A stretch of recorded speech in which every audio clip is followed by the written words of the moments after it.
4 घंटे हमारी caste census पे चर्चा हुई, डिस्कशन हुआ और एक ऐतिहासिक निर्णय कांग्रेस वर्किंग कमेटी ने लिया है और यूनानिमसली लिया है। मगर मतलब कमरे में कोई ऐसा व्यक्ति नहीं था जिसने अपना पूरा सपोर्ट कास्ट सेंसस का जो कॉन्सेप्ट है उसको नहीं दिया। तो काफ़ी खुशी की बात है। हमारे यहाँ चीफ मिनिस्टर्स बैठे हैं। हमारे चीफ मिनिस्टर्स ने भी डिसीजन लिया है कि वो भी राजस्थान में, कर्नाटक में, छत्तीसगढ़ में, हिमाचल में कास्ट सेंसस को आगे बढ़ाएंगे। तो अंग्रेजी में बोल दूँ? इंग्लिश में।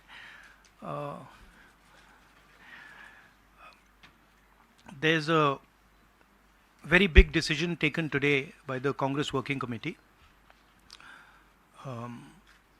Unanimously, the Working Committee has supported the idea of a caste census in the country.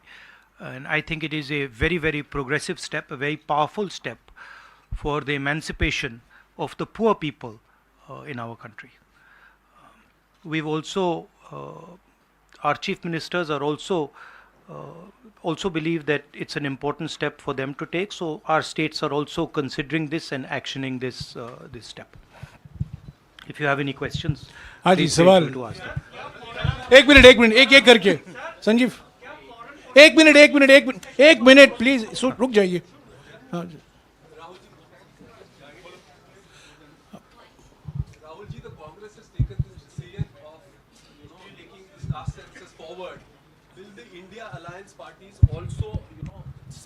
Support you in this because the Congress is unanimous in this, whether all the other parties, because you are going to contest the elections together, all 26 parties are contesting the elections together, so will they also support, and will you seek their support? Well, the Congress president today chaired the meeting of the highest body of the Congress party, and the entire Congress party has decided that it is going to wholeheartedly not just support the idea of the caste census, but force the BJP to carry out the caste census or then get out of the way so we can carry out the caste census. Now, most of the parties in the India Alliance are unanimous that the caste census should be implemented. There might be a few who might have a slightly different position, and that's fine. We are quite flexible. We are not a fascist system. We are quite flexible. If somebody has a slightly different opinion, there's no problem. They can have that opinion. But I am confident that the vast majority of the Indian Alliance is going to support and push the idea of the caste census. हाँ जी madam. Hindi में बोल देता हूँ। आपका सवाल था कि क्या इंडिया अलायंस भी कास्ट सेंसस को सपोर्ट करेगी, तो मैंने कहा कि देखिए, कांग्रेस प्रेसिडेंट ने हमारी जो सबसे बड़ी डिसीजन मेकिंग बॉडी है उसमें निर्णय लिया है कि हम कास्ट सेंसस को इम्प्लीमेंट करेंगे। सिर्फ ये नहीं, मगर ये भी डिसीजन लिया है कि हम बीजेपी पर दबाव डालेंगे और उनसे करवाएंगे।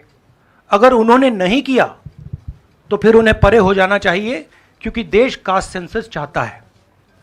अब जहां तक इंडिया अलायंस की बात है, मैं जानता हूं कि काफ़ी पार्टी इंडिया अलायंस में इस निर्णय का समर्थन करेंगी। एक दो पार्टी हो सकती हैं जिनकी राय थोड़ी अलग हो। हमारे लिए कोई प्रॉब्लम नहीं है, क्योंकि हम कोई फैशिस्ट सिस्टम नहीं है। मगर ज़्यादा से ज़्यादा पार्टियां इस डिसीजन को पूरी तरीके से सपोर्ट करेंगी। हाँ जी मैडम। राहुल जी मैं पूनम, एक मिनट मैडम बोलिए। अच्छा, अगर आपका सवाल सुनिए, अगर आपका सवाल गहलोत जी से है या बघेल जी से या किसी हमारे चीफ मिनिस्टर से, उनका नाम पहले ले लीजिए प्लीज। राहुल जी मैं पूनम हूँ, अमर उजाला से। इधर मैं ये आपसे जानना चाहती हूँ कि राजस्थान ने कल रात को ही जातीय जनगणना को लेकर अपना जो रुख है वो साफ कर दिया है। आज से 5 राज्यों का चुनावी बिगुल बच गया है। तो क्या ये माना जाए कि ये 5 राज्य जो हैं वो कांग्रेस का लिटमस टेस्ट होंगे भारतीय जनता पार्टी के ऊपर दबाव बनाने के लिए कि वो जातीय जनगणना कराएं? देखिए, ये जो आपके शब्द हैं लिटमस टेस्ट, ये केमिस्ट्री में चलते हैं, ये राजनीति में नहीं चलते हैं। हमारी सिंपल सी बात है, हम सब ने निर्णय ले लिया है कि हिंदुस्तान के भविष्य के लिए कास्ट सेंसस जरूरी है। एक कास्ट सेंसस के बाद एक नया डेवलपमेंट का पैराडाइम खुलेगा और हमने निर्णय ले लिया कि हम ये काम करेंगे। तो ये मैं आपको आज बता रहा हूं कि कांग्रेस पार्टी इस काम को पूरा करके ही छोड़ेगी। और याद रखिए, जब हम वायदा करते हैं हम उस वायदे को तोड़ते नहीं हैं। हाँ सुनील, हाँ सुनील, एक मिनट सुनील।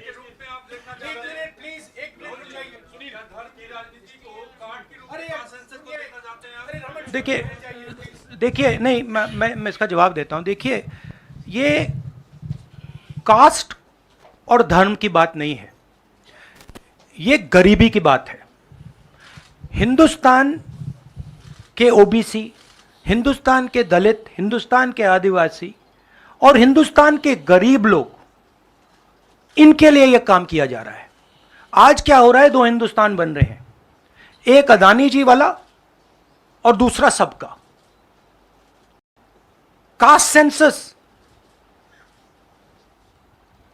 साफ दिखा देगा कि हिंदुस्तान में लोग कितने हैं, कौन है, और हम वहां नहीं रुकेंगे। उसके बाद इकोनॉमिक सर्वे होगा तो हमें यह भी पता लग जाएगा कि कितने लोग हैं, धन किसके हाथ में है, धन कहां है, एसेट्स किसके हाथ में है। और फिर जैसे मैंने कहा, जो एक्सरे हमें, और मैं कहता हूं शायद इसमें मेरी भी गलती है, जो हमने पहले नहीं किया उसको अब हम पूरा करके दिखा देंगे, क्योंकि इस एक्सरे की जरूरत है। अगर हम नया पैराडाइम, नया डेवलपमेंट का पैराडाइम चाहते हैं जहां सबको न्याय मिले, उसके लिए हमें कास्ट सेंसस करना ही होगा। Sir, you've heard the Prime Minister in Hyderabad, give his counter to the caste census and about, the rights and what will happen to southern states and the various things. How do you view that? And also for the Karnataka Chief Minister, why doesn't he go ahead with the release of the caste census data? We are in discussions. We are very clear what our direction is. Those actions will be taken. I'll also let Siddaramaiah ji directly answer your question. So first let me ask him to. You haven't answered that. I'll come back to you. He's asking about caste census in Karnataka. Our previous government in Karnataka, that is the government, our Congress government was there between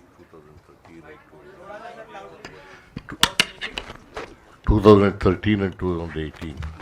Normally he doesn't need a mic. In 2014 and 15, we have entrusted this caste census and socio-economic survey of all communities to Permanent Backward Class Commission, headed by one Kantraj, then chairman of the commission. By the time our term is over, the report was not ready. When coalition government was there in Karnataka after 2018, the caste census report was ready, but the coalition government's chief minister, Mr. Kumaraswamy, did not receive that report. Now the report is lying with the Permanent Backward Class Commission. I requested now the present chairman, Mr. Jaiprakash Hegde, to submit the report to the government. If he submits the report, he will definitely issue the report. With caste census and socio-economic survey of all communities. particularly other backward communities. एक minute please. अरे एक minute रुक जाइए ना. जवाब दे रहे हैं. राहुल जी जवाब दे रहे हैं. On the Prime Minister's, the Prime Minister is making unconnected statements. What the caste census has to do with,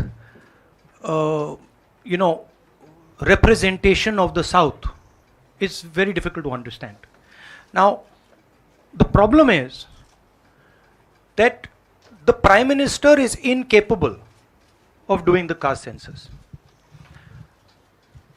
I'd like to point out something quite interesting. There are हमारे 4 चीफ मिनिस्टर्स हैं. 4 में से 3 OBC वर्ग के हैं.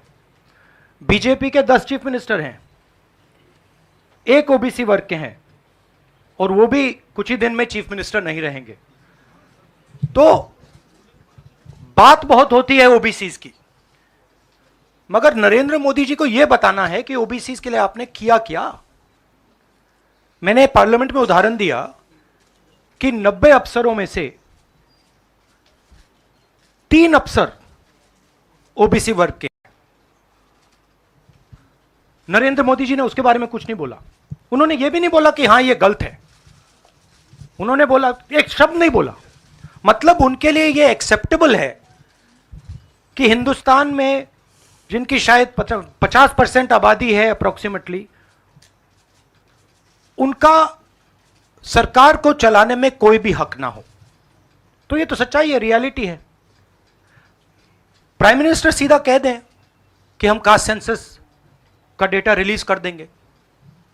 Prime minister सीधा कह दें कि अगला सेंसस कास्ट बेसिस पे होगा. वो कह ही नहीं सकते, क्योंकि प्राइम मिनिस्टर सचमुच में ओबीसी वर्ग के लिए काम नहीं करते हैं.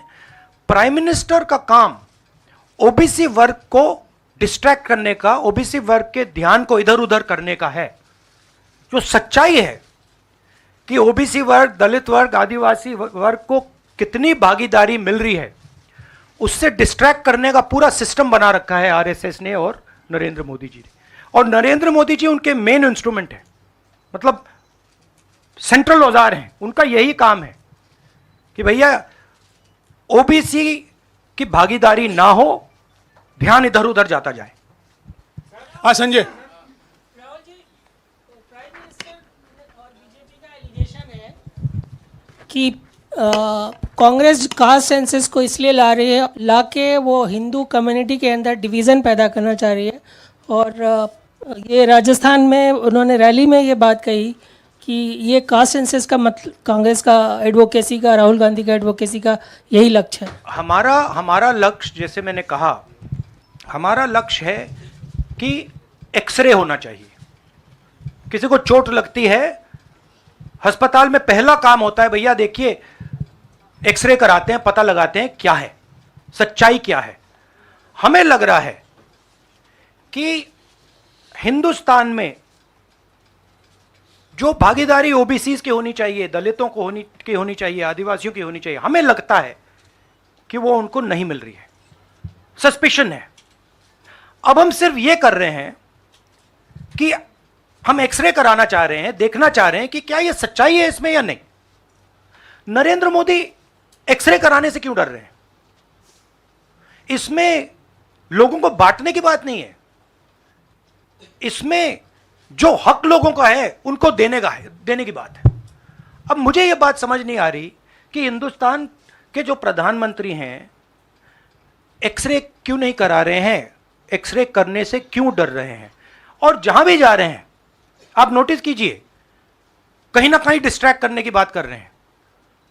कभी डिलिमिटेशन की बात कर रहे हैं, कभी कुछ और बात कर रहे हैं, कभी साउथ इंडिया की बात कर रहे हैं. मगर एक भाषण में नरेंद्र मोदी जी ने यह नहीं कहा कि देखिए जो राहुल गांधी ने कहा है 90 अफसर जो हिंदुस्तान को चलाते हैं उसमें से 3 लोग सिर्फ ओबीसी वर्ग के हैं. यह सच्चाई है, यह सच्चाई बीजेपी ने एक्सेप्ट की है. और उनको सिर्फ 5% बजट पर कंट्रोल है। यह प्रधानमंत्री अपने भाषण में नहीं बोल पा रहे हैं। क्यों? क्योंकि उनका लक्ष्य कुछ और है। उनका लक्ष्य डिस्ट्रैक्शन का है, और आप देखना डिस्ट्रैक्शन करने के बहुत और तरीके निकालेंगे आने वाले समय में।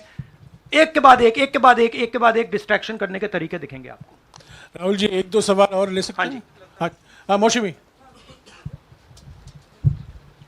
राहुल जी ये पूछना चाह रहे थे कि जिस तरह से प्रधानमंत्री नरेंद्र मोदी कह रहे हैं, कहा जा रहा है कि कांग्रेस के लिए ये बहुत ज्यादा नुकसानदेह होगा, क्योंकि जो बची कुची अगड़ी जाति कांग्रेस के साथ है वो चिटक जाएंगी। तो पॉलिटिकली आपको लगता है कि ये कांग्रेस के लिए नुकसान वाला सौदा है? ये हमारा पॉलिटिकल डिसीजन नहीं है, ये न्याय का डिसीजन है, ये हिस्सेदारी का डिसीजन है। इसमें कोई पॉलिटिकल कैलकुलेशन नहीं है। हम हिंदुस्तान का जो मैस है, जो 50, 60, 70, 80% हिंदुस्तान की जो आबादी है, उसकी हिस्सेदारी की बात कर रहे हैं, और वो हिस्सेदारी देकर ही हम रहेंगे। ये हमने निर्णय ले लिया है। आप देख लेना, जैसे मैंने कोविड के बारे में बोला था, चाइना के बारे में बोला था, अब मैं बोल रहा हूं कास्ट सेंसस होगा, और हिंदुस्तान के गरीबों की जो हिस्सेदारी बनती है वो उनको मिलेगी, और वो काम कांग्रेस करके दिखाएगी। हाँ अजय।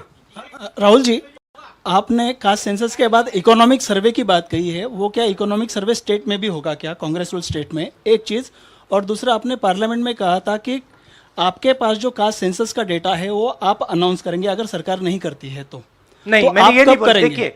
देखिए हमारे पास कास्ट सेंसस का डेटा नहीं है, क्योंकि कास्ट सेंसस का डेटा हिंदुस्तान की सरकार के पास है। तो ये मैंने कभी नहीं बोला है। मैंने ये बोला कि हिंदुस्तान की सरकार के पास कास्ट सेंसस का डेटा है, हिंदुस्तान की सरकार को उस डेटा को रिलीज कर देना चाहिए, और अगर हिंदुस्तान की सरकार उस डेटा को नहीं रिलीज करेगी तो जब हमारी सरकार आएगी पहले दिन हम उस डेटा को रिलीज कर देंगे। हाँ रवि। सवाल, आपने जो इकोनॉमिक सर्वे की बात की, देखिए सवाल क्या है। सवाल यह है, पहला सवाल जो कास्ट सेंसस से क्लियर हो जाएगा, इस देश में कितनी आबादी किसकी है, ओबीसी की कितनी है, दलितों की कितनी है, आदिवासियों की कितनी है, बाकी लोगों की कितनी है, पहला सवाल। दूसरा सवाल, देश का जो धन है, देश के जो एसेट्स हैं, क्या वो इन लोगों के हाथ में भी हैं या नहीं? देश के एसेट्स में ओबीसी की कितनी हिस्सेदारी है, दलितों की कितनी हिस्सेदारी है, आदिवासियों की कितनी हिस्सेदारी है, देश के इंस्टीट्यूशंस में आदिवासी कितने, ओबीसी कितने, दलित कितने? मैं आपसे पूछ लेता हूं, इस कमरे में दलित कितने हैं? देखिए, ये मजा देखिए, इस कमरे में ओबीसी कितने हैं? हाथ उठा के दिखा दीजिए, देखिए मजा।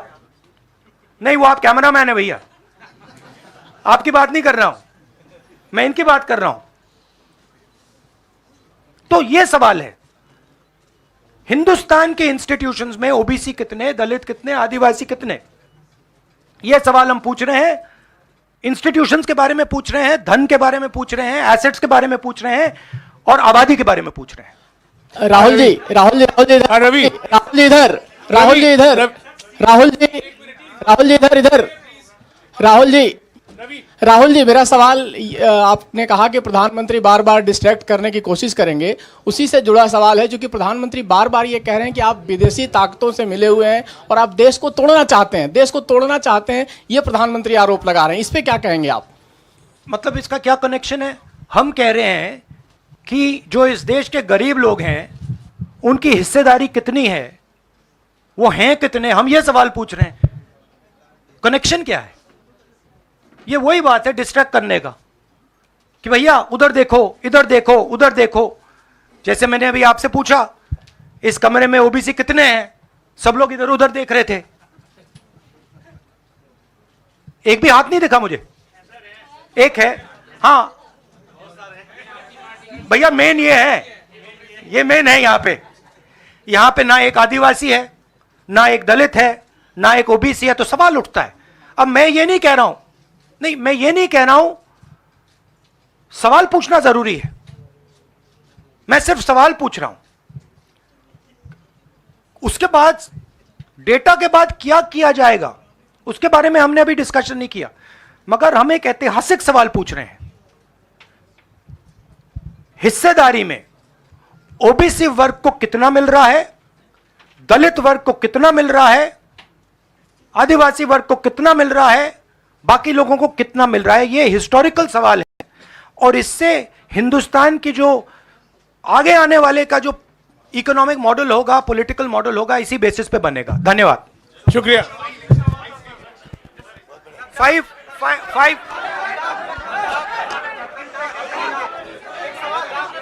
भैया एक सेकंड देखिए, 5 जहां पे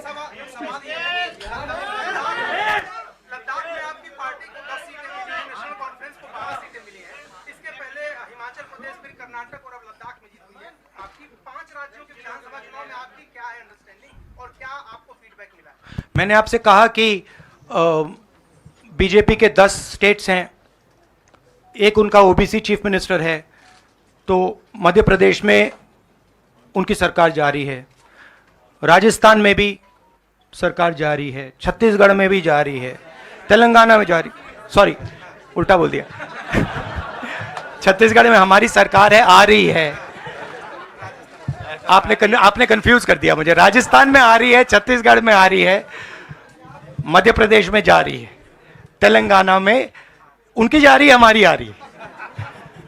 नहीं, सीरियसली कहूं तो माहौल बहुत पॉजिटिव है, और मैं चारों जो हमारे स्टेट्स हैं उनके बारे में कह सकता हूं। जो गहलोत जी ने हेल्थ केयर का स्ट्रक्चर जो बनाया है, शायद वो दुनिया में एक ऐतिहासिक हेल्थ केयर का सिस्टम राजस्थान की सरकार ने बनाया है। और जो काम राजस्थान की सरकार ने गरीबों के लिए किया है, ऐतिहासिक काम किया है।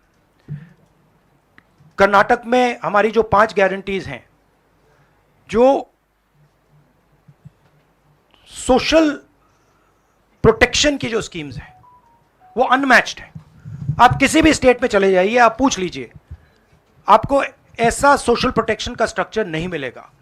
छत्तीसगढ़ में जो किसानों के साथ हमारे चीफ मिनिस्टर ने किया, जो उनको धान के लिए दाम मिलता है, सबसे ज़्यादा मिलता है हिंदुस्तान में, जो कनेक्टिविटी उन्होंने बनाई है, जो हमारे छोटे छोटे डिस्ट्रिक्ट्स में मैन्युफैक्चरिंग यूनिट्स लगवाए हैं, जो ऐतिहासिक काम किया है। और अगर सुक्खू जी के बारे में समझना चाहते हैं तो जब हिमाचल को चोट लगी तो उनका रिस्पॉन्स जो था, जमीनी रिस्पॉन्स, लोगों के बीच में जाकर रिस्पॉन्स, वैसा रिस्पॉन्स शायद मैंने तो पहले नहीं देखा है। तो हमारी जो 4 सरकारें हैं अच्छा काम कर रही हैं। मुझे लगता है हम इन चुनाव में बहुत अच्छा करेंगे। मिजोरम में मैं अभी जा रहा हूं, काफ़ी पॉजिटिव माहौल है और जनरली लोगों में गुस्सा है।